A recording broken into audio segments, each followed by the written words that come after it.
Hello friends, I am Krish and today I have come here to discuss tenses topic from starting.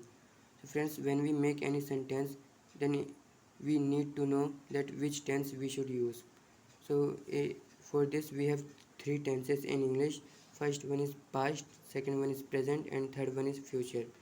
So we use past for expressing past actions or thinking, and present tense for expressing our present actions or thinking, and future tense, as the name suggests, for future actions and thinking.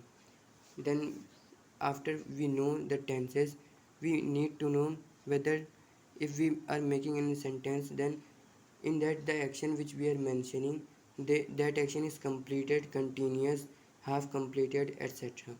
So for this we need to mention the status of that action.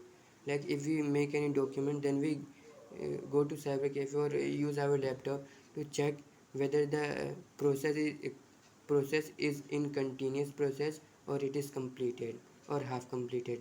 So when we know the status of that action, we also tell the status of every action when we use any tense. Like if we use past tense, so we must mention that the action which we are telling in past, whether that action is continuous, completed, half completed, etc.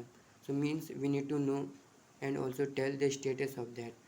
So for this we have four modes in grammar, which can be used in any tense, past, present or future, to tell whether the past actions or present actions or future actions are they completed, not completed, half completed, or they are not started. So these four modes are indefinite, continuous, perfect and perfect continuous, about which I will discuss in detail more tomorrow. But today, today this is this much, that we use any of these four modes to express our correct and actual thinking or idea which we want to tell.